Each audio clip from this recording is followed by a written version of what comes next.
हम सभी मनुष्य हैं और हम मनुष्यों का परम धर्म क्या है?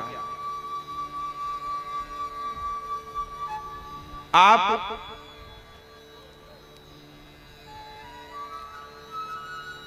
शरीर से मनुष्य हैं, आचरण से मनुष्य हैं, कर्म से मनुष्य हैं या स्वभाव से मनुष्य हैं? बताइए। आप सभी मनुष्य हैं। अच्छा, आप में से कितने लोग मनुष्य हैं? कृपया हाथ उठाकर बताएं जो मनुष्य हैं। अच्छा, आप मनुष्य हैं। अच्छा, मनुष्य होना और मनुष्य जैसा दिखना, ये दोनों अलग अलग बातें हैं। बहुत सारे लोग मनुष्य होते नहीं हैं, केवल मनुष्य जैसे दिखते हैं। जैसे कपड़ों की दुकान में जो पुतले खड़े होते हैं वो भी मनुष्य जैसे दिखते हैं, आप जैसे दिखते हैं। क्या वो मनुष्य होते हैं? ना। आप लोग जब जन्म लेकर इस संसार में आए थे तब आप लोग शुद्ध मनुष्य थे। इसके बाद संसार में आकर वो आउटपुट उसका आ रहा है, उसको बंद कराइए, उसका आउटपुट बंद करिए भैया। हाँ, वो चुंगी लगाए हैं ना, उसका आउटपुट बंद करिए यहाँ पे ना। राधे, ठीक है।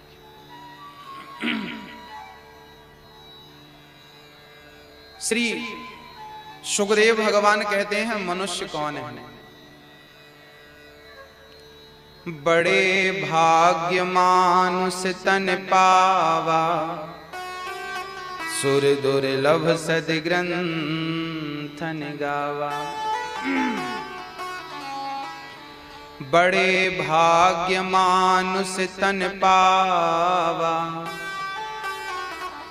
बड़े भाग्य से मानव का तन प्राप्त होता। बड़े भाग्य से जो बच्चा पैदा होता है जिसके अंदर कपट नहीं है, लोभ नहीं है, काम नहीं है, अहंकार नहीं है, वो 100% मनुष्य है। और जिसके भीतर मिलावट हो गई, काम, क्रोध, लोभ, अहंकार, ये सारी चीजें मिल जाती हैं तो फिर आपकी जो शुद्धता होती है ना वो कम हो जाती है। जैसे दूध में पानी मिला दो तो दूध की शुद्धता कम हो जाती है, ऐसे मनुष्यों के अंदर जब मिलावट हो जाती है ना बुराइयों की तो मनुष्य की शुद्धता भी कम हो जाती है। अब मैं आपसे केवल ये पूछना चाहता हूं कि आप कितने % मनुष्य हैं और कितने % मिलावट हो चुकी है आपके भीतर? आप कितने % मनुष्य हैं? 10%, 20%, 50% या 99% या 100%? 100% तो कोई होगा आपके गांव में, है कि नहीं? होगा? हमें तो नहीं लगता कि कोई है जिसके अंदर असत्य बिल्कुल ना हो, कपट ना हो, निंदा ना हो, वो मनुष्य है। सभी में बांट कर खाए उसे इंसान कहते हैं। पराया दर्द अपनाए उसे इंसान कहते हैं। यूं भरने को तो पक्षी भी ये अपना पेट भरते हैं। यूं भरने को तो पक्षी भी ये अपना पेट भरते हैं। जो पेट भरे वो तो पक्षी भी भर लेता है। इंसान कौन है? सभी में बांट कर खाए उसे इंसान कहते हैं। पराया दर्द अपनाए उसे इंसान कहते हैं। जो पराया दर्द अपनाए, सभी में बांट कर खाए, उसे इंसान कहते हैं। मनुष्य का धर्म है सत्य बोलना, परहित सरिस धर्म नहीं भाई, पर पीड़ा सम नहीं अधमाई। धर्म न दूसर सत्य समाना, आगम निगम पुराण बखाना।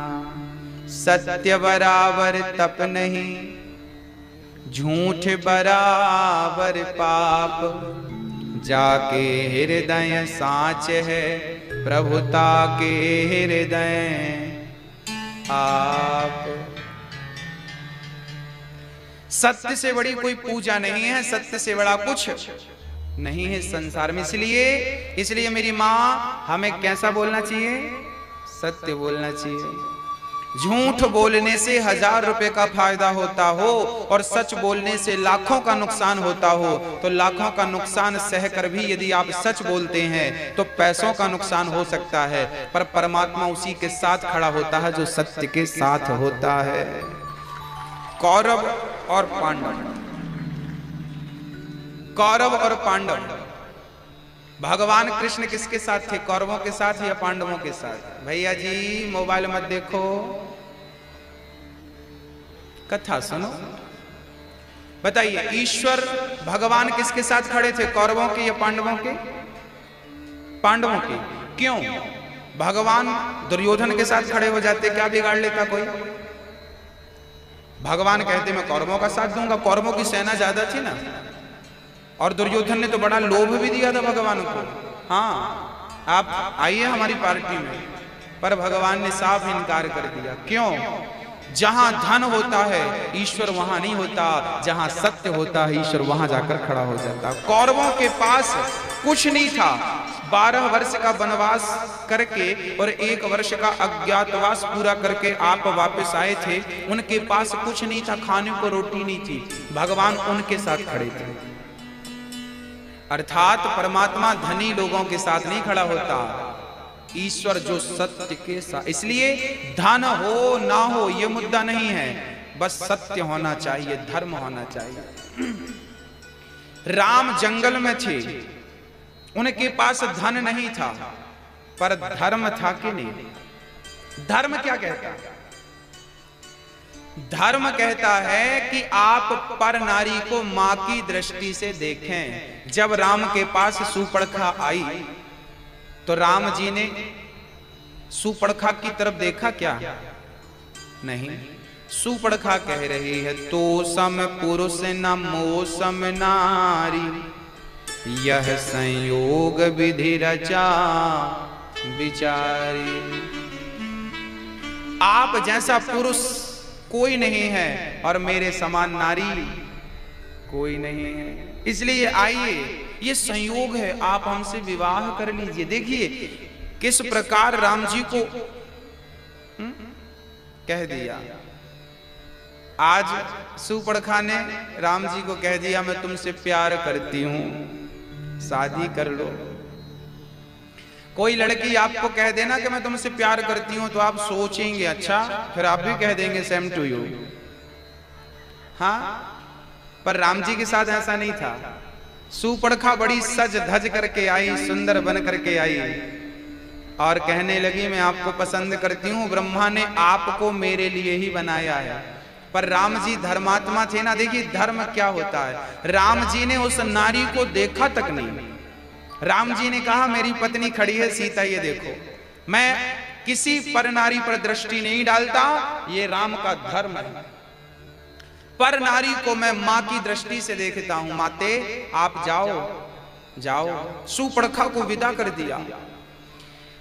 आई हुई नारी को राम जी ने मां कहकर विदा कर दिया और घर में काम करती हुई नारी को रावण ने उठा करके हरण कर लिया। बस यही अंतर है राम में और रावण में। राम धर्म से जुड़े थे जबकि रावण अधर्म से जुड़ा था। राम नारी को मां के रूप में देखते थे जबकि रावण कुदृष्टि से नारियों को देखता था। तो राम और रावण दोनों में केवल इतना अंतर है कि राम जंगल में थे, धन तो नहीं था पर धर्म था, और रावण के पास धन बहुत था, सोने की लंका थी पर धर्म नहीं था। और धर्म यदि आपके पास नहीं है तो आप लंका में भी क्यों ना रहें, पुतले ही जलाई जाएंगे आपके। और आप यदि धर्म के साथ खड़े हैं तो आपके मंदिर बनाए जाएंगे। था भरा सोना खचाखच लंक की दीवार में। याद रखना भक्तों, बहुत ध्यान से सुनना हर लाइन को। था भरा सोना खचाखच लंक की दीवार में, एक रत्ती नहीं मिला रावण को मरती वार में। एक रत्ती नहीं मिला रावण को मरती वार में। जाने न देना धर्म, जाने न देना धर्म, करना लोभ मत धन धाम का। और धर्म ही जाता रहा तो धन रहा किस काम का। धर्म चला जाए और धन बच जाए। अच्छा, आपके सामने धर्म हो और धन हो तो आप किसे बचाना चाहेंगे, धर्म को या धन को? आपसे जवाब चाहता हूं, किसे बचाएंगे आप? धर्म को। क्योंकि धन चला गया तो वापस आ सकता है, पर धर्म चला गया। इसी धर्म के कारण राजा हरिश्चंद्र ने अपनी पत्नी को बेच दिया। इसी धर्म की रक्षा के कारण अपने पुत्र रोहित को बेच दिया। इसी धर्म की रक्षा के कारण राजा हरिश्चंद्र ने अपने आप को बाजार में बेच दिया। बेचा था हरिश्चंद्र ने। हरिश्चंद्र ने सत्य को नहीं जाने दिया, मिथ्या नहीं होने दिया अपनी वाणी को। वाह, देखिए धर्म की परिभाषाएं कैसी हैं। आज जो काम पुलिस करती है ना, पहले यही काम धर्म किया करता था। आज जो काम सेना करती है, मिलिट्री करती है, यही काम पहले धर्म किया करता था। पहले पुलिस नहीं हुआ करती थी, पहले मिलिट्री नहीं हुआ करती थी, फिर भी लोग डरते थे। बोले पुलिस और मिलिट्री से नहीं, पहले के लोग धर्म से डरते थे। नाना, मैं तुम्हें धोखा नहीं दे सकता, ईश्वर देख रहा। पहले के लोग एक कमरे के अंदर आपसे कोई बात करते थे तो उस बात पर कायम रहते थे, क्योंकि उनको पता था कि वाणी की कीमत क्या होती है। बताइए, पहले के लोग आज भी जो लोग कह देते हैं, कुछ लोग आज जवान के पक्के होते हैं, जो कह दिया सो कह दिया, पत्थर की लकीर है। मेरी मां, पहले पुलिस का डर नहीं था, पहले लोग धर्म की रक्षा करते थे और धर्म ना चला जाए इसका ख्याल रखते थे। और आजकल के लोग कहां ख्याल रखते? दिन में 10 बार झूठ बोलते, एक एक रुपए के लिए झूठ बोलते हैं। अच्छा, एक बात बताओ, यदि आपने झूठ बोलकर 1000 रुपए कमा लिए तो वो 1000 कितने दिन तक चलेंगे ये बताओ? 2 दिन, 4 दिन, 5 दिन, 1 हफ्ता, 1 महीना, खत्म हो जाएंगे कि नहीं? यदि आपने असत्य से 1000 कमा भी लिए तो वो 1000 जल्दी से खर्च हो जाएंगे, परंतु आपने जो झूठ बोल करके पाप कमाया है वो पाप आपके जन्म जन्म तक मिटने वाला नहीं। उस पाप का दंड यहां से जाने के बाद नरक में आपको भोगना पड़ेगा। आपने जो झूठ बोला है, असत्य बोला है। इसलिए जीवन में कभी भी संकल्प कर लो, बहुत धनवान हम झूठ बोलकर नहीं बनेंगे। जो भी कमाएंगे वो झूठ का धन नहीं, सच्चाई और ईमानदारी और मेहनत पसीने का कमाएंगे। याद रखना मेरी माँ, मेहनत की नमक रोटी और पाप का हलवा पूड़ी। हलवा पूड़ी पर नमक रोटी भारी पड़ती है, सच की होनी चाहिए बस। धर्म की रक्षा, मनुष्य का धर्म है सत्य बोलना। हरिश्चंद्र की पावन चर्चा आपको विदित होनी चाहिए। हरिश्चंद्र नाम के एक राजा थे। उन राजा की पत्नी का नाम था तारा, पुत्र का नाम था रोहित। राजा हरिश्चंद्र पूरी प्रजा का बच्चों की तरह लालन पालन करते थे। किसी से द्वेष नहीं, किसी से घृणा नहीं, किसी से बदले की भावना नहीं। प्रेम पूर्वक हरिश्चंद्र अपना जीवन यापन करते थे। क्या हुआ? एक दिन हरिश्चंद्र ने स्वप्न देखा कि मैंने अपना पूरा राज्य दान कर दिया है श्री विश्वामित्र जी को। दूसरे दिन तो विश्वामित्र जी आ गए। हरिश्चंद्र ने अपना पूरा स्वप्न सुनाया, गुरुजी मैंने आज सपने में पूरा राज्य आपको दान कर दिया। तो विश्वामित्र जी बोले कोई बात नहीं, तो सपना है, सपने में तो आप कुछ भी देख सकते हैं। हरिश्चंद्र बोले ना, मैंने स्वप्न में भी दान दिया है। तो दिया तो है ना, मैं देकर रहूंगा। उसी क्षण राजा हरिश्चंद्र ने अपना पूरा राज्य, संपूर्ण राज्य, उस समय पूरी पृथ्वी के राजा हरिश्चंद्र थे, याद रखिएगा, पूरी पृथ्वी उनके अधीन थी, वो राजा थे, महाराजा थे, पूरी पृथ्वी के राजा हरिश्चंद्र। आपने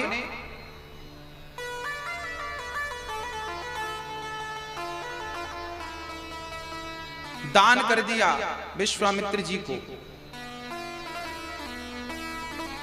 पूरी संपत्ति दे डाली।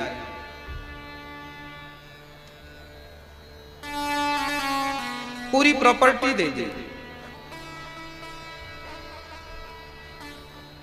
पर कोई भय नहीं था, कोई डर नहीं था। विश्वामित्र जी ने कहा कि आपने हमें सारी संपत्ति दे दी है। हरिश्चंद्र ने भोजन कराया और पूरी संपत्ति दे दी। संतों ने कहा राजन आपने हमें पूरा धन तो दे दिया, दान किया है आपने, अब हमें दक्षिणा तो दो। दक्षिणा कौन देगा?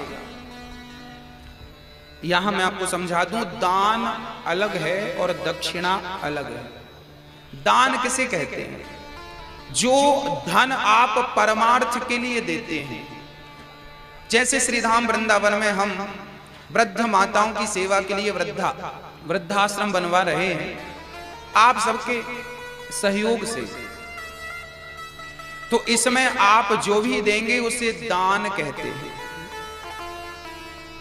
पर पंडित जी आपके घर आते हैं और सत्यनारायण भगवान की कथा सुनाते हैं, तो आप पंडित जी को दान नहीं देते, आप उन्हें दक्षिणा देते हैं। मेरी मेहनत का जो मेहनताना है उसे दक्षिणा कहते हैं, और जिसमें ना आपका न पति की सुख में और दुख में सहायता करे, सहभागी बने। आपकी मैं अर्धांगिनी हूं, मैं आपकी और मदद नहीं कर सकती। आपका बोझ कम करने के लिए 500 स्वर्ण मुद्राएं मैं अपने आप को बेचकर आपके चरणों में समर्पित करती हूं और अपने पत्नी धर्म का कर्तव्य निर्वहन करती हूं। कह करके तारा जाने लगी। छोटा सा बच्चा था रोहित, मात्र 4.5 वर्ष का था। छोटा सा बालक रोने लगा, माँ माँ मुझे छोड़कर मत जाओ माँ। दौड़ कर गया और माँ से लिपट गया। माँ हृदय से लगाकर रोने लगी। जिन्होंने खरीदा था उन्होंने कहा भाई ये बालक कौन है? तारा ने कहा महात्मा जी ये मेरा पुत्र है। अच्छा आपका पुत्र है, चलो उसे वापस करो। आप दूसरी इसको लेके मत चलना, इसको लेके चलोगी तो काम नहीं करोगी, आप इसकी सेवा में लगी रहोगी, चलो। अब तो बच्चा रोने लगा। हरिश्चंद्र ने बच्चे को जबरदस्ती पकड़ लिया। बच्चा चिल्लाने लगा, माँ माँ माँ मुझे छोड़कर मत जाओ, माँ छोड़कर मत जाओ। तभी किसी भले आदमी ने कहा भाई तूने उसकी माँ को खरीदा है, बच्चे को भी ले ले। जिसने मां को खरीदा था तारा को, उसने कहा ठीक है ये बालक मेरी सेवा करेगा, इसको भी ले लो। इसको 100 स्वर्ण मुद्राएं देता हूं। 100 स्वर्ण मुद्राएं दे करके बच्चे को भी खरीद लिया। 600 स्वर्ण मुद्राएं हो गई। माता पुत्र दोनों माँ बेटे चले गए पंडित जी के घर। जो खरीदा था वो पंडित जी थे। अब पंडित जी के घर में कुएं से पानी भरना, बर्तन धुलना, कपड़ा धुलना, पोंछा लगाना, झाड़ू लगाना। एक रानी जो कल तक जिसकी 1000 दासियां काम करती थी, आज वो पोंछा लगा रही है, झाड़ू लगा रही है। याद रखना मेरी माँ, ये समय जो है ना ये सब कराता। समय से बलवान कुछ नहीं होता, पुरुष बली नहीं होत है, समय होत बलवान। भीलन गोपी लूट लई, वही अर्जुन वही बाण। समय समय पर होत है, समय समय की बात। राम जन्म का दिन बड़ा और कृष्ण जन्म की रात। ये समय है, क्या क्या कराता है समय, कोई नहीं जानता मेरी मां। समय क्या क्या कराता है। राजा हरिश्चंद्र खड़े हो गए, भाई मुझे कोई खरीदेगा? एक चांडाल आ गया, मैं आपको खरीदूंगा। हरिश्चंद्र को खरीद लिया, 500 स्वर्ण मुद्राएं दूंगा। 500 स्वर्ण मुद्राएं लेकर के हरिश्चंद्र ने अपने आप को बेच दिया और पूरी 1100 स्वर्ण मुद्राएं, देना तो 1000 स्वर्ण मुद्राएं थी, पर महीने भर लेट हो गए ना, तो लेट का 100 रुपए और 1100 स्वर्ण मुद्राएं हरिश्चंद्र ने संत के चरण में रखा। कहा आपका मेरा हिसाब चुकता। याद रखना मेरी मां, एक बात और, जीवन में कभी किसी का 1 रुपया मत खाना। हाँ, कुछ लोगों की आदत होती है ना, पैसे ले लेते हैं पर देते नहीं, चुकाते नहीं। आपने यदि किसी का पैसा खा लिया और खा के मर गए, तो अगले जन्म में आप बैल बन करके आएंगे, कुत्ता बन करके आएंगे, और उसके घर की रक्षा कर करके भौंक भौंक के। कुत्ता रक्षा करता है ना, रात भर जागता है, कुत्ते के भरोसे मालिक सोता है। तो आपने जितना पैसा किसी का खाया है, उतना पैसा आपको कुत्ता बनकर चुकाना पड़ेगा, बैल बनकर के खेत जोत करके चुकाना पड़ेगा।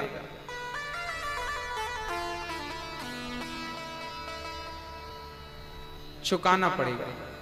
किसी का खा के मत मरिएगा। और आपका कोई पैसा खा जाए और देना ना चाहे, तो मरने के पहले आप कह दीजिए, हे विधाता, जिसने पैसा लिया है मेरा, उसको तुम सुखी रखना, और ये समझना कि मैंने दान कर दिया, मेरा उससे कोई लेना देना नहीं, मैं उसको अपने ऋण से उऋण करता हूं, मुक्त करता हूं। क्योंकि आप ये सोच सोच कर यदि मर जाएंगे कि फलाने ने पैसा खाया है, लेना है लेना है लेना है, तो फिर आपको अगला जन्म फिर लेना पड़ेगा और फिर उससे पैसे वसूलने पड़ेंगे आपको। इसलिए उऋण होकर के मरिएगा, कोई बंधन ना हो, कोई बंधन ना हो। खासकर लेन देन बिल्कुल नहीं होना चाहिए बाकी। इसलिए कहते हैं कि जितना चादर हो उतना ही पांव पसारो, किसी से लेने की जरूरत ही ना पड़े, और लिया है तो जल्दी से देने का प्रयास करो।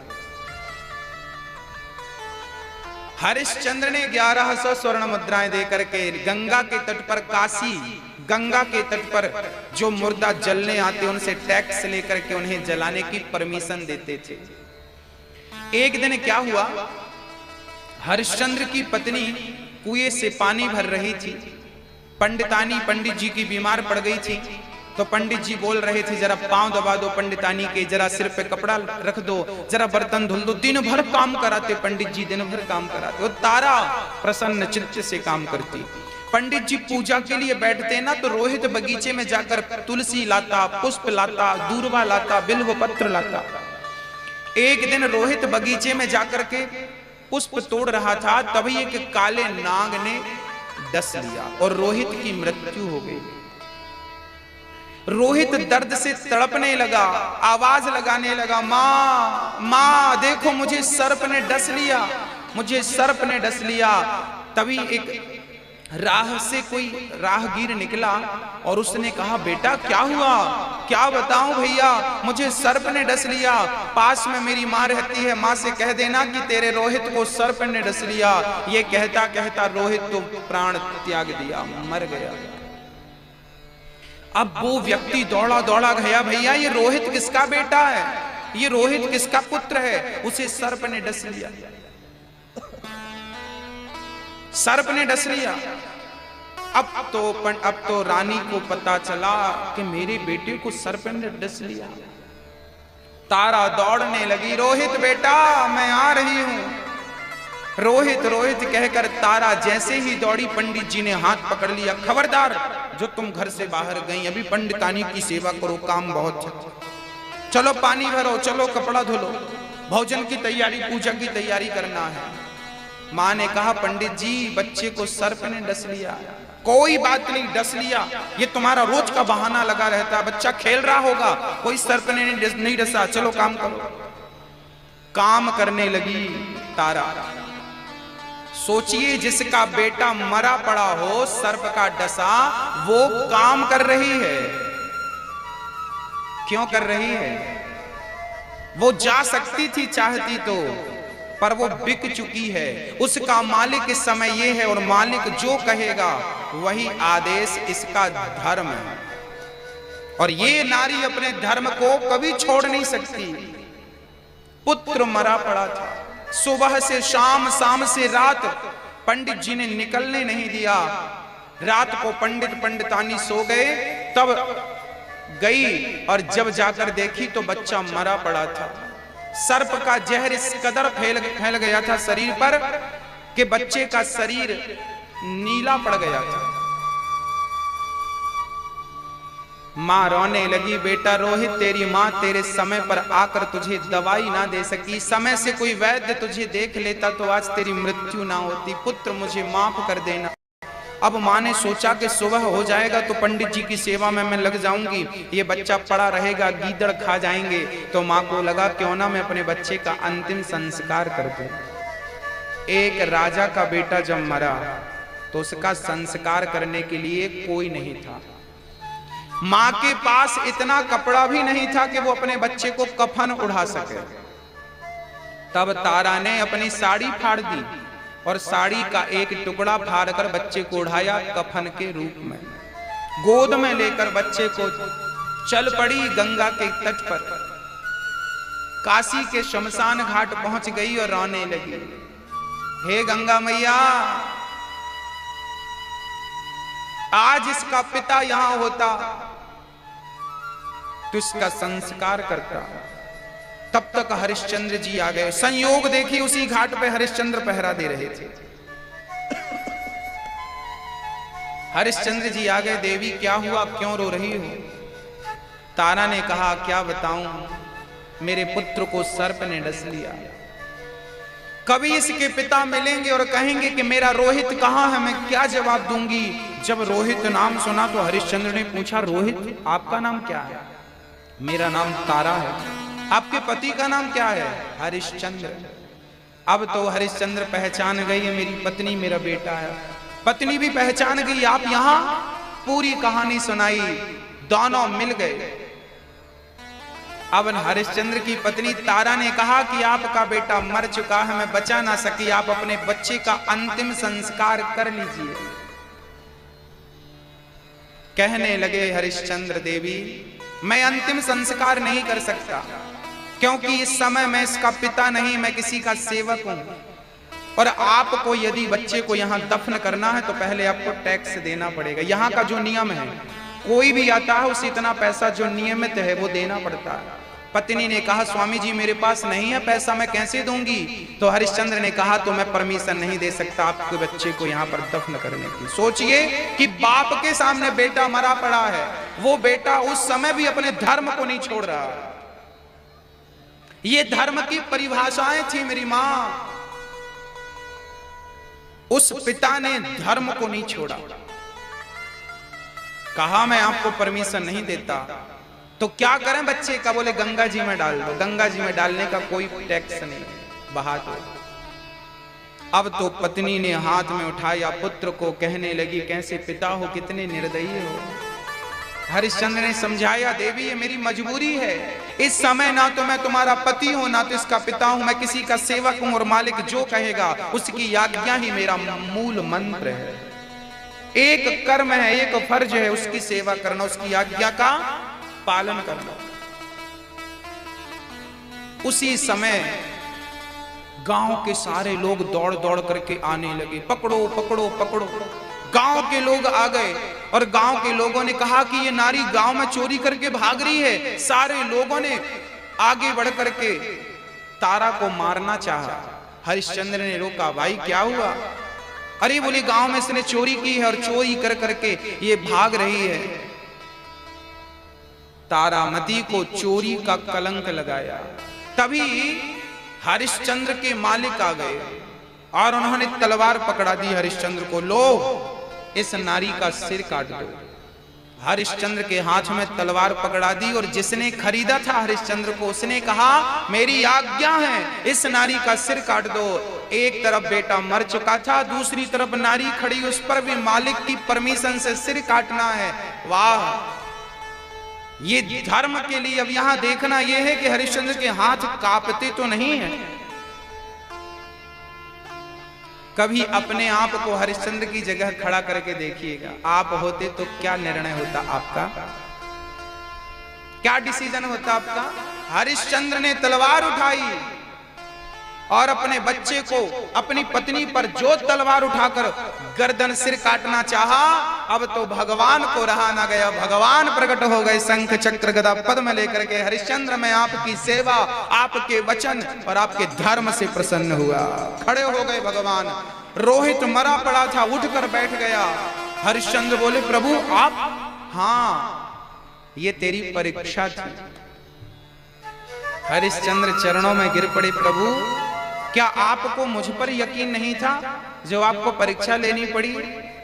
कह दिया भगवान ने, हरिश्चंद्र यदि मैं तुझे सत्यवादी कहता तो कौन यकीन करता? यदि मैं कहता कि हरिश्चंद्र जैसा सत्यवादी कोई नहीं है, हरिश्चंद्र जैसा दानी कोई नहीं है, कोई यकीन नहीं करता। आज तूने सिद्ध करके दिखा दिया कि तेरे जैसा वचन का पक्का इस दुनिया में कोई नहीं है, ना भूतो ना भविष्य। अपने वचन के लिए अपनी पत्नी को, अपने बच्चे को बेच देना, मेरी मां, ये धर्म की परिभाषा हमारे ग्रंथों ने, हमारे भारत ने हमें सिखाई है। ये भारत तब का भारत ऐसा था जिसके प्राण जाएं पर भगवान के 24 अवतार हैं, नारायण, नारद, हरि, कपिल देव, श्री राम, हंस, हयग्रीव, मोहिनी, ऐसे 24 अवतार। हर अवतार के पीछे कोई ना कोई हेतु है, कारण है। सौनक जी ने प्रश्न किया कि व्यास जी ने भागवत की रचना क्यों करी? व्यास जी महाराज ने 17 पुराण लिख दिए थे, पर आपको शांति नहीं मिली। शांति कब मिली? बोले जब श्रीमद् भागवत महापुराण की रचना देवर्षि नारद जी के कहने पर की। 99 कौरव मारे गए हैं, एक ही बाकी था, दुर्योधन। दुर्योधन भीम भैया के गदा के प्रहार से जंघा टूट चुकी थी और वो धराशायी था। मौत सिर पर नाच रही थी। उसी समय गुरु द्रोणाचार्य का पुत्र अश्वत्थामा वहां पर आ गया। अश्वत्थामा ने कहा, मित्र मैं आपकी क्या मदद कर सकता हूं? दुर्योधन बोला, मैं आपसे कोई मदद नहीं लूंगा, एक ही इच्छा है, यदि आप पूरी करना चाहो तो। क्या? बोले, मैं को मरा हुआ देखना चाहता हूं, यही मेरी आखिरी इच्छा है। मैया, ओ मैया, थोड़ा ध्यान दो मेरी मां, शोर मत करना, प्यार से सुनना, शांति से सुनना। दुर्योधन कह रहा है मैं पांडवों को मर देखना चाहता हूं। अश्वत्थामा रात्रि के 12 बजे पांडवों को मारने चल पड़े। अच्छा, अश्वत्थामा शायद ये बात भूल गए कि जिन पांडवों के रक्षक कृष्ण हैं उन्हें आप क्या मारेंगे? महाभारत में बड़े बड़े दिग्गज तो मार नहीं पाए। अच्छा बताइए, महाभारत का युद्ध किसने जीता? महाभारत का असली हीरो कौन था? कौन था? धर्मराज युधिष्ठिर थे, या भीम भैया थे, या अर्जुन थे, या नकुल सहदेव थे, या और कोई था? कौन था? महाभारत का असली हीरो अर्जुन ने तो मान लिया है कि मैं हूं। अर्जुन को क्या लगने लगा? अच्छा, अर्जुन को भी अहंकार आ गया, मैंने महाभारत जीत लिया, देखो मेरी भुजाओं में ताकत, मैं गांडीवधारी हूं। जब पूरा महाभारत का युद्ध जीत लिया, तब भगवान श्री कृष्ण बर्बरीक के पास चले गए। ये बर्बरीक कौन था? ये बर्बरीक वही है जो एक ही बाण में पूरा महाभारत खत्म करने की बात कह रहा था।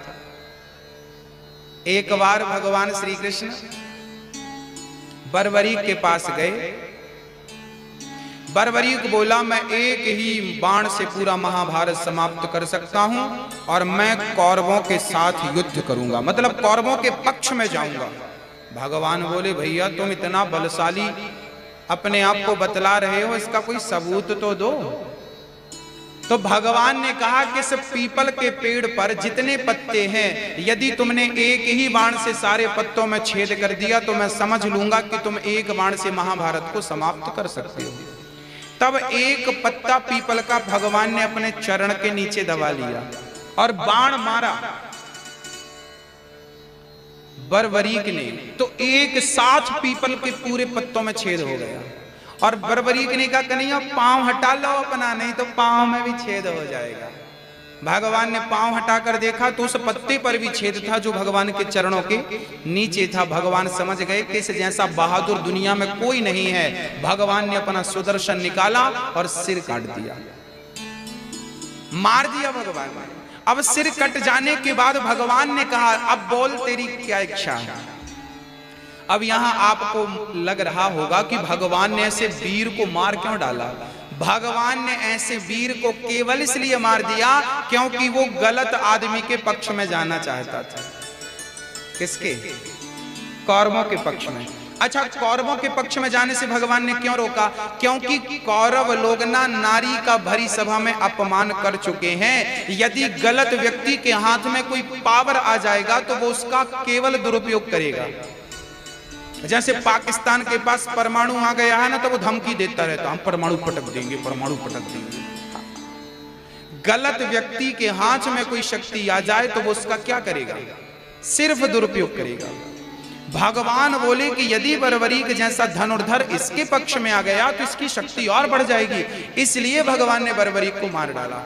अच्छा, बर्बरीक से पूछा भगवान ने कि आपकी इच्छा क्या है? तो बर्बरीक ने कहा कि मेरी यही इच्छा थी कि मैं आपके हाथ से मर करके मोक्ष को प्राप्त करूं। भगवान के हाथ से मरूंगा तो मुझे भगवान का धाम मिलेगा, इसलिए मैं आपके हाथ से मरना चाहे, इसलिए मैं। अब भगवान बोले, तेरी इच्छा क्या है?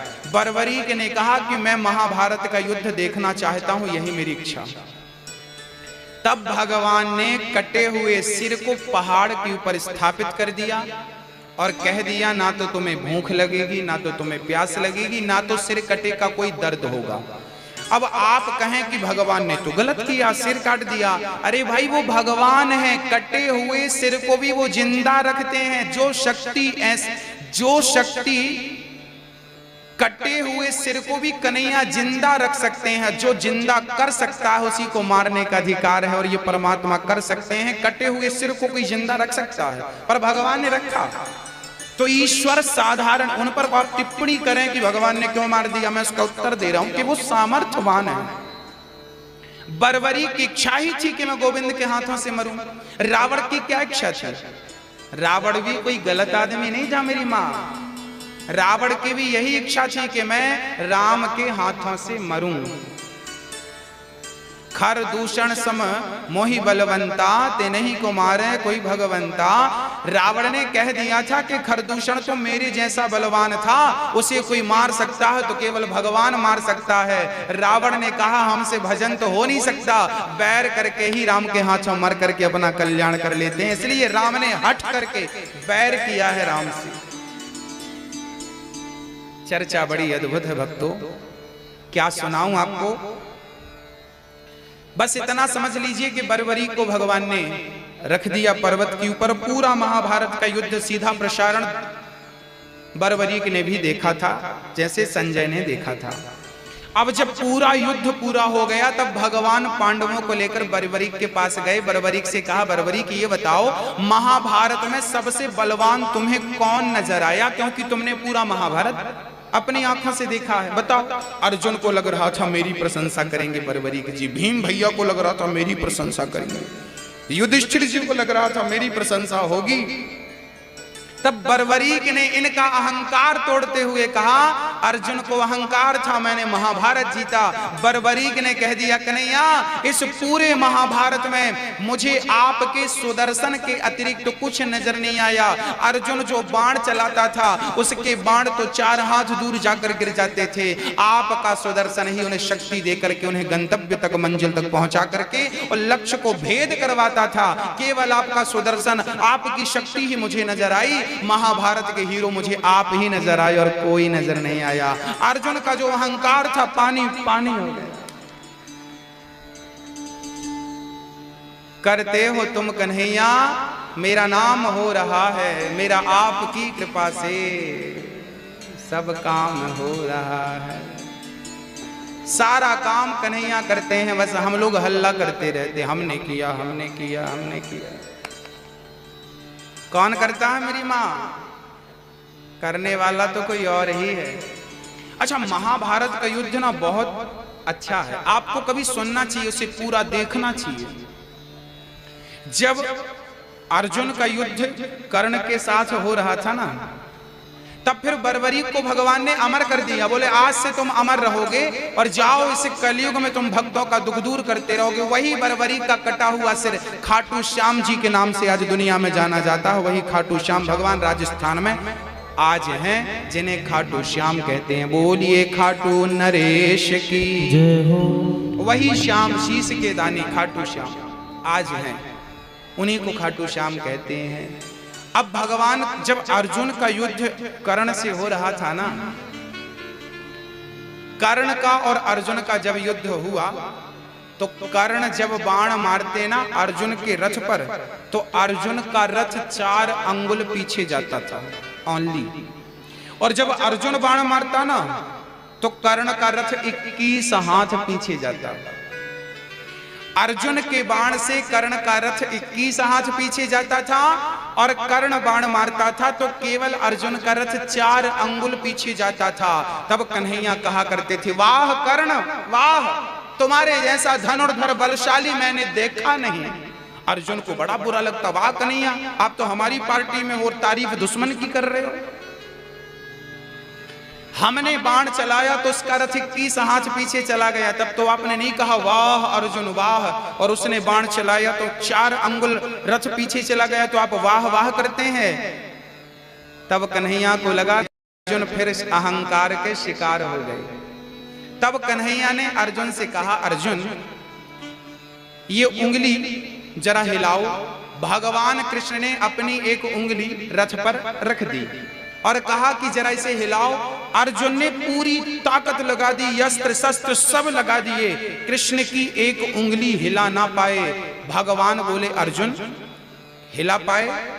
अब अर्जुन को समझ आ गया, प्रभु आप परमात्मा हो, पर ब्रह्म हो, ईश्वर है, जिसके रोम रोम में ब्रह्मांड लटक रहे हो, वो परमात्मा जो सृष्टि को चलाता हो बनाता हो, उसे कोई हिला सकता है? भगवान बोले यही तो समझा रहा हूं, तू मेरी एक उंगली नहीं हिला सका और जिस रथ पर मैं बैठा हूं उस रथ को पूरा का पूरा 4 अंगुल पीछे उसने कर दिया है। तो मैं तारीफ क्यों ना करूं कि जिस रथ पर कृष्ण बैठा हो उसे कोई 1 इंच नहीं हिला सकता और कर्ण के बाणों ने 4 अंगुल पीछे कर दिया। इसलिए तारीफ करनी पड़ी, वाह कर्ण वाह कर्ण। अहंकार अर्जुन का फिर पानी पानी हो गया। कर्ण बहुत बड़े दानी थे। ये बल कहां से आया? कहते हैं कि कर्ण रोज दान करते थे, उनका नाम दानवीर भी है क्योंकि वो रोज दान करते थे। और याद रखना इस संसार में एक ही वीर है जिसे दानवीर कहते हैं। जो दान देता है वही सबसे बहादुर, वही सबसे वीर माना जाता है। जो दान कर सकता है वो वीर है, महान है, श्रेष्ठ है। दान का सम्मान कर रहे थे भगवान पीछे हट करके। ये तो लीला थी गोविंद की। चलिए, ये तो बड़ा अद्भुत प्रसंग निकला कि भगवान अपने भक्तों का सम्मान करते हैं, क्योंकि अंदर से कर्ण भी कृष्ण के पुजारी थे। हाँ, फर्क इतना था कि वो दुश्मन के साथ खड़े थे, अंदर से जुड़े थे। भगवान ने सम्मान किया है। और आगे की चर्चा में देखिए, भगवान अच्छा आप क्या कहते हैं, भगवान पक्षपाती है या नहीं? मैं आपसे पूछ रहा हूं, बताइए आपसे। भगवान, क्या भगवान कभी पक्षपात करते हैं? बोलो भैया जी, ओ भैया, भगवान पक्षपात करते हैं? दादाजी करते हैं क्या भगवान? आप बताओ मेरी माँ, क्या भगवान पक्षपाती हैं? आप लोगों को ना भगवान के बारे में कुछ जानकारी नहीं। भगवान एक नंबर के पक्षपाती हैं।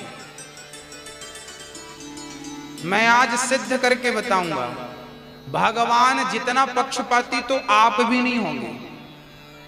अर्जुन गांडीव रखे, प्रणाम भगवान को किए और जाने लगे चिता पे। सबको लग रहा था शाम हो गई, सूर्य अस्त हो गए और युद्ध विराम हो गया।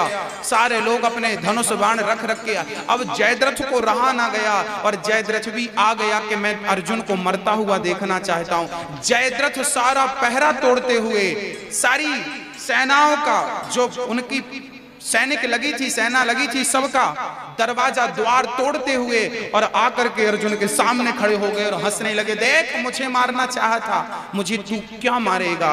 भगवान समझ गए, भगवान को तो यही करना था कि ये आकर खड़ा हो जाए तो ये उठाए बाण मार दे। अब भगवान ने आदेश दिया माया को, माया जरा अपना पर्दा हटा लो, और पर्दा हटाया तो सूर्य था। जैसे अभी कैसा लग रहा? अभी लग रहा कि सूर्य अस्त हो गया, पर अभी सूर्य अस्त नहीं हुआ, बादलों ने ढक रखा है। ऐसे ही बादलों ने ढक लिया और सबको लगा सूर्य अस्त हो गए। और सूर्य जब फिर से निकल गए, अर्जुन को भगवान ने कहा, अर्जुन उठा गांडीव, ये रहा तेरा दुश्मन और ये रहा धनुष। अर्जुन ने उठाया गांडीव, चढ़ाया बाण। भगवान ने कहा, रुकना, इसको ऐसे मारना क्योंकि इसे वरदान है कि जो इसे मारेगा वो भी मर जाएगा। तो आप इसे मारोगे तो मर जाओगे, इसे एक उपाय से मार सकते हो। बोले, इसका कटा हुआ सिर यदि इसके पिता की गोद पर गिरे, जो कि पिता इसका हजारों किलोमीटर दूर जंगल में फलानी जगह पर बैठा है, भगवान ने पता बताया। अर्जुन ने निशाना लगाया और जयद्रथ का सिर काट करके उसके पिता की गोद पे डाल दिया। दोनों बाप बेटे मर गए और भगवान ने भक्त का पक्ष लेकर के आज विजयी कर दिया। भगवान ने भक्त की रक्षा करी। ये अर्जुन के महाभारत के युद्ध की चर्चा में बोल रहा हूं। अब बताइए, भगवान पक्षपाती है या नहीं? दिन को रात कर दिया पक्ष लेकर के, है या नहीं? मेरी मां, मेरा कन्हैया एक नंबर का पक्षपाती है। वो आपका भी पक्ष, पूतना मौसी मारने आई, भगवान ने उसका भी पक्ष ले लिया। कोई बात नहीं, जहर पिलाया तो क्या हुआ, मेरी माँ की तरह गोद में तो उठाया था, मैं उसका उद्धार करूंगा। तार दिया भगवान ने पूतना को, सुपड़खा को तार दिया। रावण जीवन भर गाली दिया राम को, ऐ बनवासी, तेरे बाप ने घर से निकाल दिया। क्या क्या नहीं बोला रावण ने, लेकिन उस रावण को भी राम जी ने वही गति दी जो पिता दशरथ जी को दिया। जटायु को वही गति दी जो पिता दशरथ जी को दिया। सुपड़खा और पूतना जैसों को भी राम जी ने वही गति दी जो माँ कौशल्या, माँ यशोदा को देते हैं। न जाने कौन से गुण पर दया निधि रीझ जाते हैं। देखिए, भगवान बड़े दयालु हैं। भगवान जितना दयालु कोई नहीं है मेरी माँ, इसलिए कहता हूं, दुनिया वालों से रिश्ता बनाने से अच्छा है मेरे गोविंद से एक रिश्ता बना लो, श्याम सुंदर से एक रिश्ता बना लो। अब तो अश्वत्थामा चल पड़े पांडवों को मारने के लिए। भगवान ने पांडवों को उठाया, दूसरी जगह पर सुला दिया। खाली बिस्तर पर द्रौपदी के 5 बच्चे जाकर सो गए। उन 5 बच्चों को पांडव समझ करके अश्वत्थामा ने 5 का सिर काट लिया। अश्वत्थामा शायद भूल गए थे कि जिनके रक्षक भगवान हैं उसे हम क्या मारेंगे। जिसने तेरा नाम लिया उसके जागे भाग, सोते हुए जीवन से अब तो प्राण जाग। कम है जिंदगी कर लो बंदगी, प्रभु का हाथ हो तो मौत भी न मारते। मन में बसा कर तेरी मूर्ति, उतारूं मैं गिरधर तेरे आरती। जिसने भगवान का नाम लिया उसे मौत क्या मारेगी मेरी माँ। डरना नहीं मेरी माँ, यदि कन्हैया आपके संग है तो मौत की ताकत नहीं कि वो आपका स्पर्श कर सके, और कन्हैया आपके साथ नहीं है तो आप कहीं भी चले जाओ, दुख आपको छोड़ेंगे नहीं। इसलिए पांचों पांडव सुरक्षित थे, 5 बच्चों को मार दिया। द्रौपदी को पता चला मेरे बच्चों को मार दिया, रोने लगी द्रौपदी। सुबह अश्वत्थामा को अर्जुन ने पकड़ना चाहा, अर्जुन ने ब्रह्मास्त्र चला दिया। अर्जुन को ब्रह्मास्त्र पीछे से देखकर अर्जुन चरणों में गिर पड़े और अर्जुन कहने लगे, कृष्ण कृष्ण महाबाहो भक्तानां भयंकरा त्वमेको दह्यमानानामपवर्गोऽसि संस्रते। पाहि पाहि महायोगिनी देव देव जगतपते। हे कृष्ण कृष्ण महा, अर्जुन चरणों में गिर पड़े, कन्हैया महाभारत के युद्ध से आपने बचाया, अश्वत्थामा ने ब्रह्मास्त्र चला दिया, बचा लीजिए। भगवान ने अश्वत्थामा के ब्रह्मास्त्र को जवाब ब्रह्मास्त्र से देने को कहा, अर्जुन आप भी ब्रह्मास्त्र चलाओ। दोनों ने चलाया, ब्रह्मास्त्र टकराए, प्रलय हो जाता। भगवान ने दोनों को शांत किया, अश्वत्थामा को लाकर द्रौपदी के समक्ष खड़ा कर दिया। अर्जुन ने, द्रौपदी आपके पुत्र का हत्यारा आपके सामने खड़ा है, जो सजा देना चाहती हो इस हत्यारे को दे दो। द्रौपदी ने देखा कि अश्वत्थामा की हाथ बंधे हैं, पांव बंधे हैं, जमीन पर पड़ा है। द्रौपदी को दया आ गई और अश्वत्थामा को मुक्त कर दिया द्रौपदी ने। अर्जुन ने कहा, द्रौपदी क्या तुझे इस हत्यारे पर दया आ रही है? द्रौपदी ने कहा, दया मुझे इस पर नहीं, दया मुझे इसकी मां पर आ रही है। द्रौपदी ने कहा, क्या इसे मार देने से मेरे मरे हुए बच्चे जीवित हो जाएंगे? नहीं ना, यदि नहीं होंगे तो इसे मारने का फायदा क्या? क्यों? बदले की भावना नहीं रखना चाहिए, और ये हमारे गुरु का पुत्र है, गुरु तुल्य है, इसलिए इसे कभी नहीं मारना चाहिए। द्रौपदी ने कहा, दया धर्म का मूल है, पाप मूल अभिमान, तुलसी दया न छोड़िए जब तक घट में प्राण। अच्छा मैया भैया ये बताइए, दया कब तक करनी चाहिए? दया आपके अंदर दया है कि नहीं? दया कब तक करनी चाहिए? जब तक हम जीवित हैं, क्योंकि हमारे मृत्यु के बाद क्या हम चाह कर भी किसी पर दया कर सकते हैं? कहिए कहिए। इसलिए दया कभी मत छोड़ना, दया धर्म का मूल है, धर्म की जड़ दया है, इसलिए दया नित्य होनी चाहिए। सब पर दया करो। दया का उल्टा होता है याद। जब आप दीन दुखियों पर दया करेंगे तो ईश्वर आपको याद करेगा और सारे दुख आपके दूर कर देगा। इसलिए द्रौपदी मां है ना, और मां तो करुणा की मूर्ति है ना, करुणा की मूर्ति है मां। ये बंधन तो प्यार का बंधन है, जन्मों का संगम है। ये बंधन तो प्यार का बंधन है, जन्मों का संगम है। जिसकी माँ होती है ना वही दुनिया में सबसे अमीर है, और जिसकी माँ नहीं है वो गरीब है।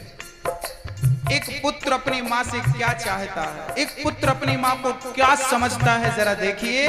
एक बच्चे के लिए माँ क्या होती है, जरा सुनिएगा, गौर करिएगा कि बच्चे की जरूरत क्या है। जब जन्म लेता है वो लाखों सोना चांदी के ढेर पे बैठा हो और दूसरी तरफ माँ बैठी हो, तो वो सोने चांदी को छोड़कर माँ की तरफ बढ़ जाता है। छोटा होता है तो सोना चांदी को छोड़कर माँ की तरफ बढ़ता है, और वही बच्चा बड़ा हो जाता है तो माँ को छोड़कर धन दौलत सोना चांदी के लिए बढ़ जाता है। कितनी विडंबना। हाँ, माँ बच्चों की जान होती है, माँ बच्चों की जान होती है, माँ बच्चों की जान होती है, माँ बच्चों की जान होती है। वो होते हैं किस्मत वाले, वो होते हैं किस्मत वाले, जिनकी माँ होती है कितनी सुंदर है, वो कितनी शीतल है, वो प्यारी प्यारी है। ओ माँ,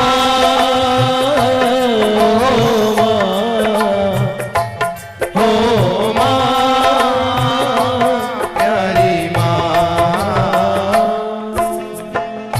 तो कितनी मेहरबानी तेरी है। तेरे जीवन में खुशियाँ तमाम आएंगी, तेरे जीवन में खुशियाँ तमाम आएंगी।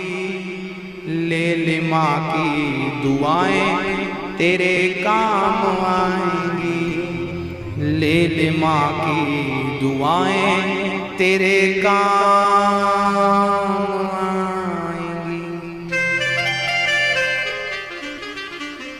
दुनिया में हर चीज पैसों में खरीद सकते हैं आप, यदि धनवान हो गए तो क्या माँ को खरीद सकते हैं? ईश्वर ने वो तुम्हें फ्री में दे रखी है, लेकिन फ्री की चीज की कदर कहाँ होती है? हाँ, हिंदुस्तान में आज जितने मंदिर बने हैं, इतने मंदिर ना होते यदि आपने अपनी माँ को ही मंदिर समझा होता तो। यदि आपने अपनी माँ को ही भगवान समझा होता तो आज भगवान ऊपर ना होता, आज वो आपके साथ खेल रहा होता कृष्ण बन करके।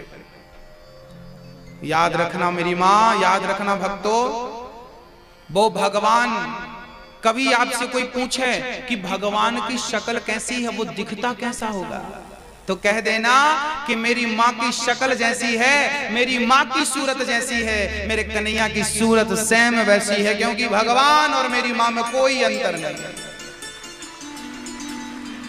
भगवान और मेरी माँ में ईश्वर किसने देखा है? पर माँ को आपने देखा है, तो माँ ही भगवान है। माँ के रूप में ही ईश्वर छिपा बैठा है। दूध में ही मक्खन होता है, जैसे दूध में मक्खन छिपा होता है, मंथन करने से ही समझ आता है कि मक्खन ये है, दूध ये है। हाँ, ऐसे ही जब सत्संग करोगे तो पता चलेगा, गुरु शरण में जाओगे तो पता चलेगा कि भगवान पत्थर में नहीं, भगवान तो माँ के भीतर रहा करता था, पर माँ के भीतर तुम देख ना पाए और पत्थर के सामने माथा टेकते रहे। मेरी माँ, मेरे भक्तों, मैं ये नहीं कहना चाहता कि आप मंदिर मत जाया करो, मैं केवल ये कहना चाहता हूं कि अपनी माँ को भगवान का दर्जा देना प्रारंभ कर दो। अपनी माँ को भगवान जैसा रखो, अपनी माँ की सेवा भगवान जैसी करो। भगवान जहां होगा वो वहीं से खुश हो रहा होगा आपको देखकर। वाह, ऐसे बच्चे होने चाहिए। भगवान को रोज जल चढ़ाते हो, कभी माँ के चरण भी धुल लिया करो, कभी माँ के पांव दबा दिया करो, कभी माँ के सिर पे हाथ रख दिया करो, हाथ से दबा दिया करो। आज माँ का सिर दर्द कर रहा होगा, माँ के सिर पे मालिश कर दिया करो तेल लगाकर, अच्छा लगेगा उस माँ को। चरण दबाया करो। कहते हैं माँ की दुआ कभी खाली नहीं जाती, और ये बात भगवान से कभी टाली नहीं जाती। बर्तन मांझ कर 4 बच्चों का पेट भरती है माँ, पर उन 4 बच्चों से एक माँ पाली नहीं जाती। कितना दुर्भाग्य। एक माँ तुमको बोझ लगती है और तुम 4 बच्चे माँ को कभी बोझ नहीं लगे। वाह, इसलिए आप अपने माँ बाप की सेवा नहीं कर पाते ना, इसलिए ये दास अनिरुद्ध आपकी माँ को ले जाएगा और वृंदावन में रख करके आपकी माँ की सेवा करेगा, उसके चरण दबाएगा, उसके माथे पे मालिश करके तेल लगा करके अपनी माँ के सिर को दबाएगा, चरण छू करके आशीर्वाद लेगा और माँ के चरण धुल करके पुत्र धर्म पूरा करेगा। अपनी माँ की सेवा आप ना कर पाए तो आप बोझ मत समझना अपनी माँ को, मुझे दे देना, मैं आपकी माँ को ले जाकर मैं उस माँ की सेवा करूंगा। और भीख मांग मांग करे मुझे उन माँ की सेवा करना पड़ा तो मैं पीछे हटने वाला नहीं। दुशासन के हाथों तेरी द्रौपदी की सभा बीच साड़ी खींची जा रही है, कहाँ जा छिपे हो प्यारे कन्हैया, यहाँ लाज मेरी लुटी जा रही। आओ कन्हैया, द्रौपदी बुला रही है। पहले किसे बुलाया? गुरु द्रोण बोलो, पितामह बोलो, तुमसे तुम्हारी ये बहू पूछती है, पांचों पति आज बैठे सभा में, महलों की रानी लुटी जा रही है। जब पितामह बचाओ, गुरुजी बचाओ, पतियों को बुलाया, बचाओ बचाओ बचाओ, कोई नहीं आया। अच्छा, द्रौपदी ने बुलाने में देर लगाई है, कृष्ण ने आने में देर नहीं लगाई। जिस समय श्री कृष्ण को पुकारा था ना द्रौपदी ने, उस समय द्वारिकाधीश द्वारिका में भोजन करने बैठे थे। रुक्मणी परोस कर थाली ले आई, कन्हैया भोजन कर लो। और उसी समय द्रौपदी ने आवाज लगाई, भोजन की थाली सामने पड़ी थी और जब आवाज लगाई कृष्ण आओ, द्रौपदी ने कहा आओ कन्हैया, कौन यहाँ तेरे बिन मेरा कौन यहाँ, प्रभु तुम्हें छोड़ मैं जाऊं कहाँ, प्रभु तुम्हें छोड़ मैं जाऊं कहाँ, मैं तो आन पड़ी हूँ दर तेरे, मैं तो आन पड़ी हूँ दर तेरे, नंदलाल सवरिया मेरे, मैं तो आन पड़ी हूँ दर तेरे, नंदलाल सवरिया मेरे। आजा रे आजा रे आजा रे आजा रे, हो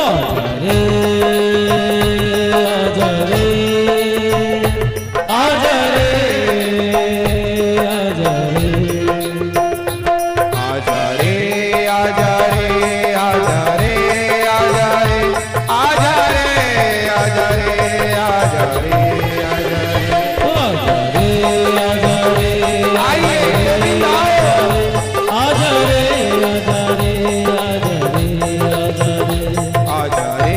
आजा रे, आजा रे, आजा रे, आजा रे आजा रे आजा रे आजा रे आजा रे आजा रे आजा रे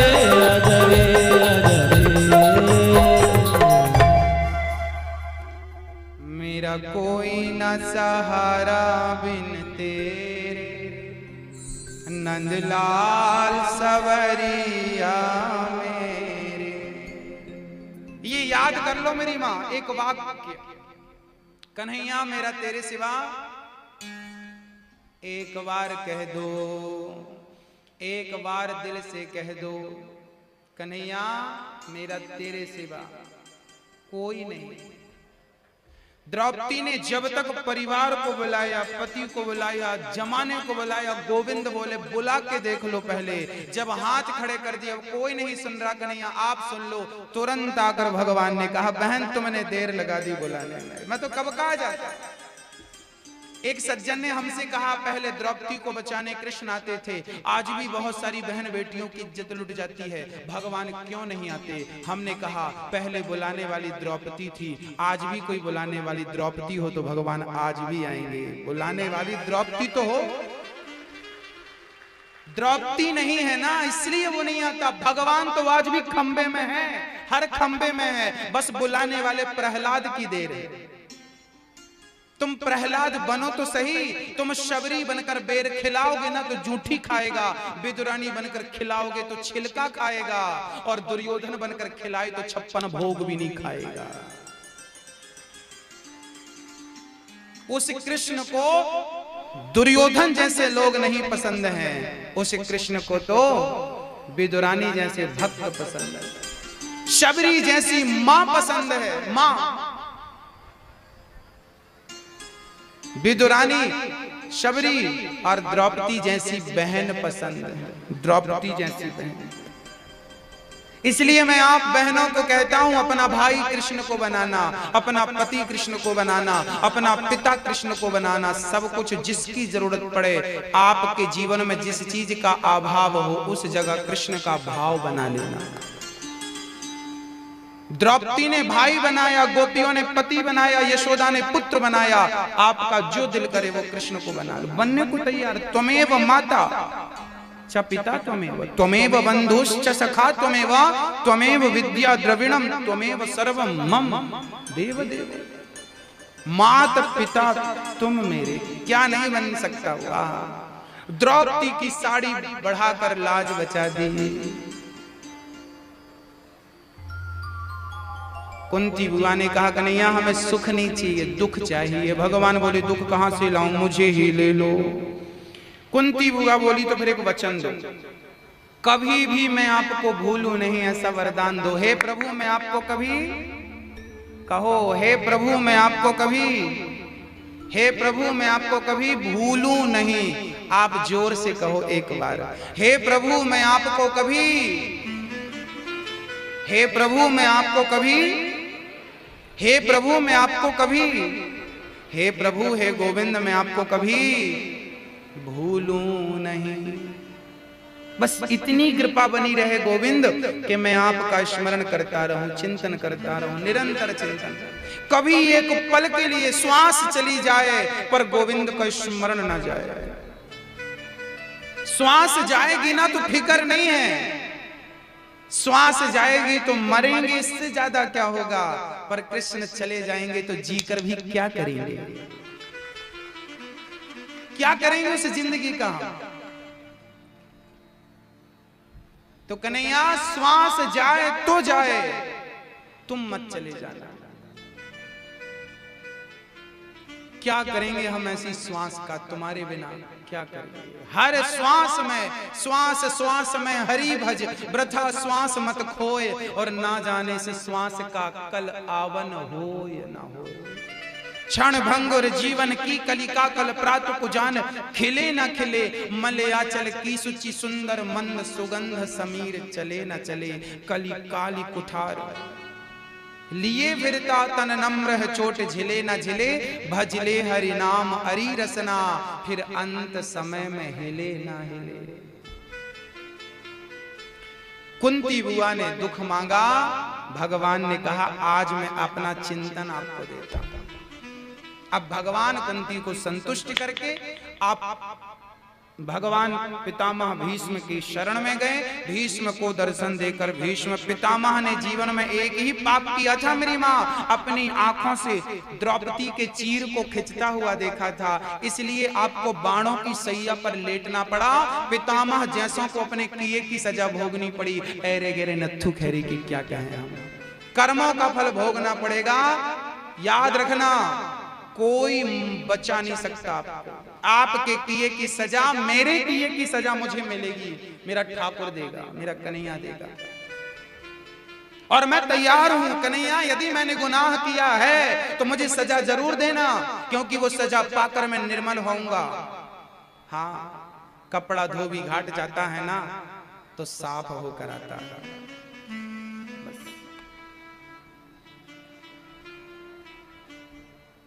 हे गोविंद, मुझे भूल मत जाना। भगवान श्री कृष्ण पितामह के पास गए। पितामह दर्शन करते करते प्राणों को त्यागते हैं। कहा था कन्हैया आपका दर्शन करते करते ही मरूंगा, इच्छा मृत्यु का वरदान था। पितामह ने शरीर छोड़ा। भगवान श्री कृष्ण अब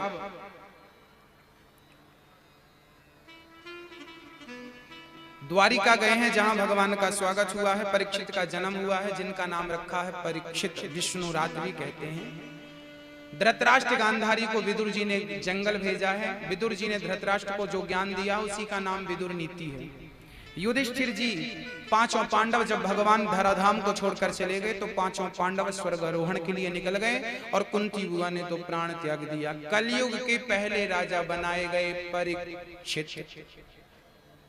परीक्षित ने देखा कि मैं अपने राज्य का भ्रमण करके आऊं, देखूं कि यहाँ क्या क्या चल रहा है, कितना अच्छा और कितना बुरा चल रहा। जाकर देखा तो एक काला सा व्यक्ति एक गाय को मार रहा था, लात मार रहा था, लाठी बरसा रहा था, और गाय और बछड़ा आंखों से आंसू बहाते बहाते एक दूसरे की तरफ देख करके खड़े हुए थे। परीक्षित ने तलवार निकाल ली। मूर्ख, कौन है तू? मेरी गाय को, मेरे बछड़े को, मेरी प्रजा को मार रहा है, मैं तुझे मृत्यु दंड दूंगा। वो काला सा आदमी चरणों में गिर पड़ा। महाराज, मेरा नाम कलयुग है।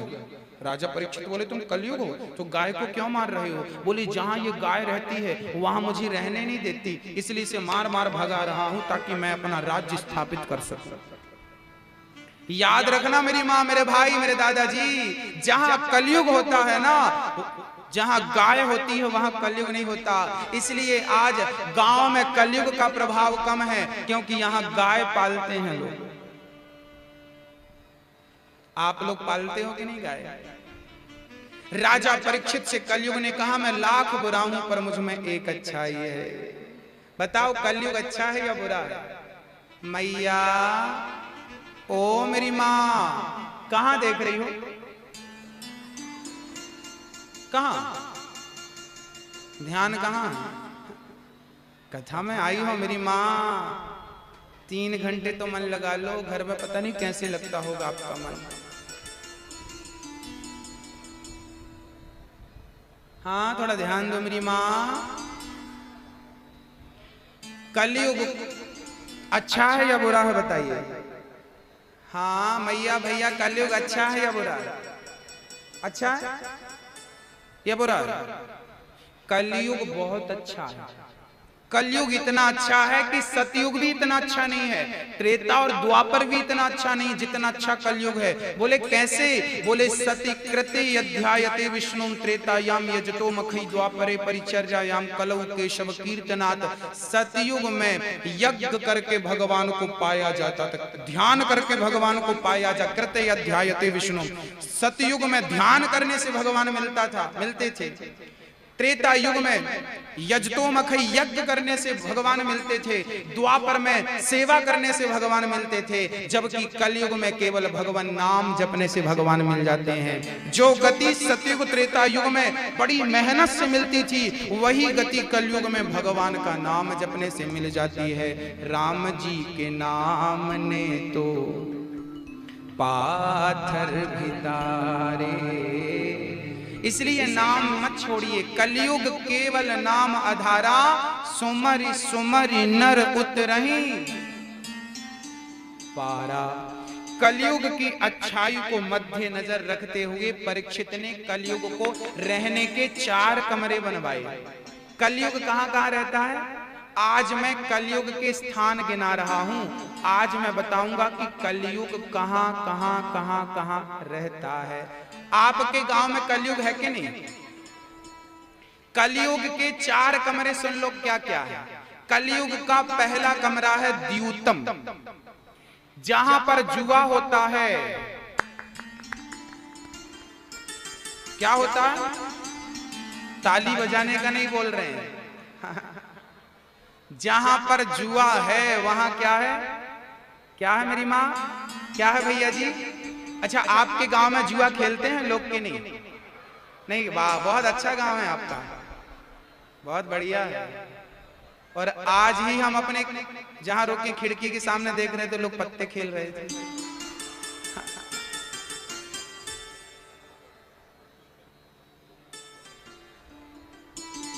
कलयुग का पहला ठिकाना है जुआ। जुआ खेलेंगे ना तो नाश नहीं होगा, सर्वनाश की सुविधा है। सर्वनाश किसी का हुआ? बोले हाँ, कौरवों ने भरी सभा में जुआ ही तो खेला था। जुआ खेला था तभी तो द्रौपदी को दांव पर लगाया था। अरे जुआ ना होता तो द्रौपदी की लाज ना लूटी जाती, और जुआ ना होता तो महाभारत का युद्ध कभी ना होता। महाभारत का युद्ध यदि हुआ है तो जिम्मेदार जुआ है, इसलिए जुआ मत खेलना, क्योंकि जुआ ही महाभारत कराता है। कलयुग का पहला ठिकाना जुआ है। ध्यान से सुनना मेरे नौजवान भाइयों और मेरे वृद्ध दादा, यहाँ उपस्थित सारे भक्तजन, जनता जनार्दन, ध्यान से सुनिएगा। कलयुग का पहला ठिकाना जुआ। अच्छा, सबसे ज्यादा जुआ कौन खेलता है? बोले सबसे ज्यादा जुआ खेलते हैं बूढ़े बूढ़े लोग, एक्सपायरी डेट वाले।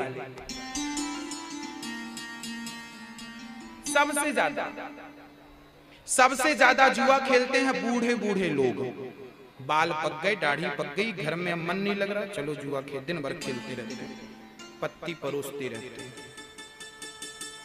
एक दादाजी से हमने कहा, दादाजी ये क्या कर रहे हो?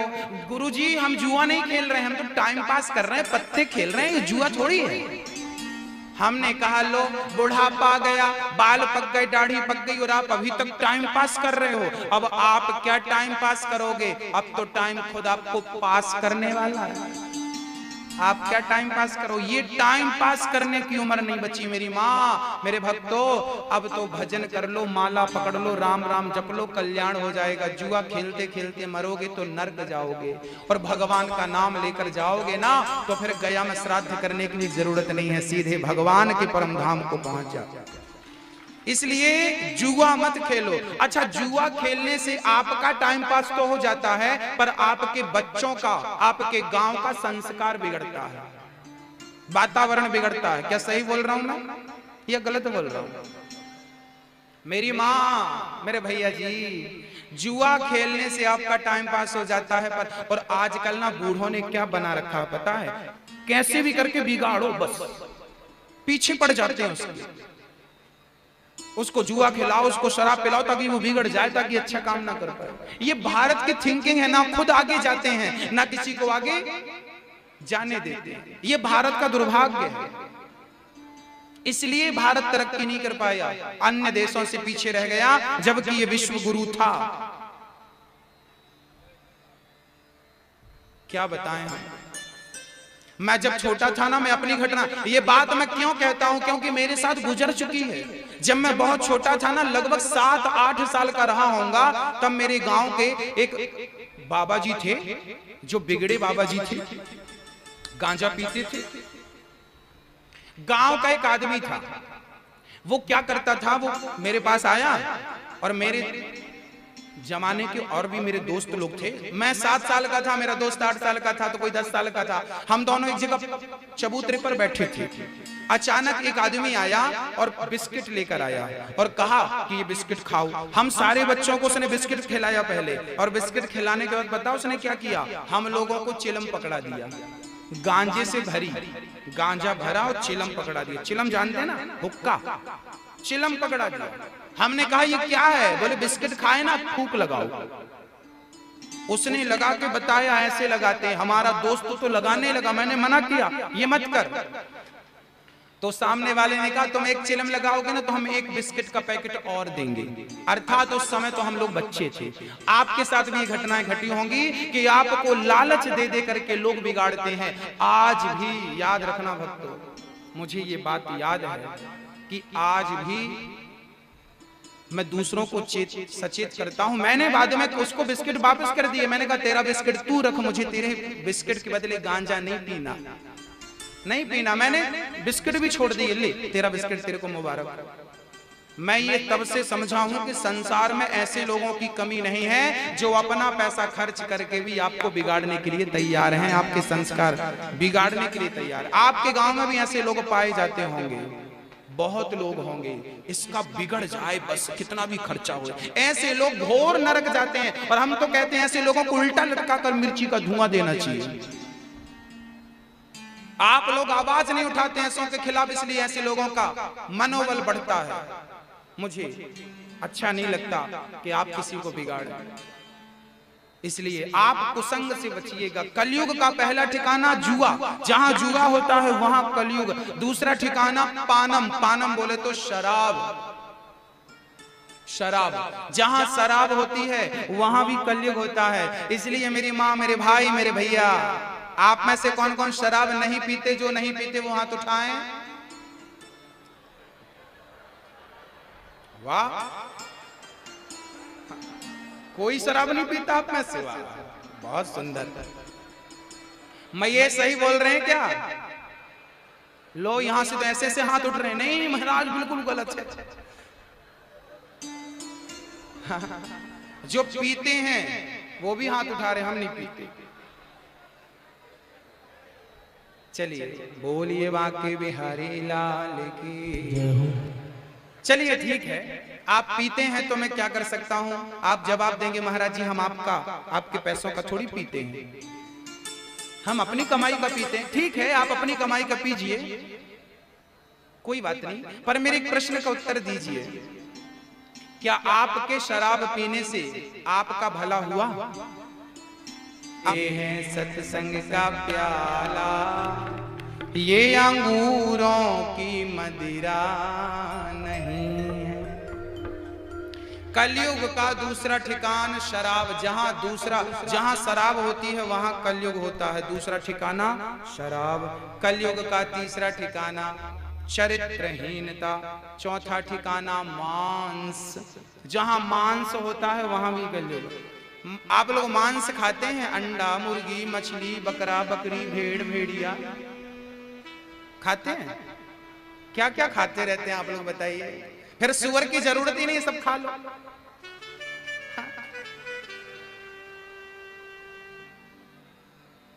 सुअर की जरूरत ही नहीं है, सब खा लेते हैं लोग, बताइए। मांस, अच्छा आप लोगों के पास दाल, चावल, सब्जी, रोटी की कमी है क्या? बताइए भैया जी। नहीं ना? जब इस चीज की कमी नहीं है तो फिर मांस की कहां जरूरत है? चलिए एक बात बताइए, एक मछली को आपने मार डाला, मछली मरी है, मरी हुई मछली को आपसे मैं कहूं कि जीवित करो, क्या कर सकते हैं? जवाब आपका। क्या मरी हुई मछली को, मरी हुई मुर्गी को आप जिंदा कर सकते हैं? यदि मरे हुए को जिंदा नहीं कर सकते तो जिंदा को भी मारने का अधिकार आपके पास नहीं है। भक्तों याद रखना, इसकी सजा ईश्वर आपसे लेगा, सजा जरूर देगा। इस पाप का फल आपको भोगना पड़ेगा। इसलिए कृपया मांस ना खाइए, मांस आपके लिए नहीं है। शेर मांसाहारी है, वो मांस खाए।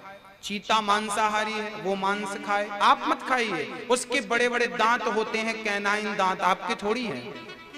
मांसाहारी जानवर जिह्वा से चाट चाट कर पानी पीता है। कोई भी मांसाहारी जानवर हो, बिल्ली हो, कुत्ता हो, चीता हो, शेर हो, ये कैसे पानी पीते हैं? चाट चाट करके। और गाय, बकरी, आप कैसे पानी पीते हैं? अपनी होंठों से, मुंह से पानी पीते हैं। तो आप बताइए, आपके गुण मांसाहारी जानवर से मैच कर रहे हैं या आप शाकाहारी हैं?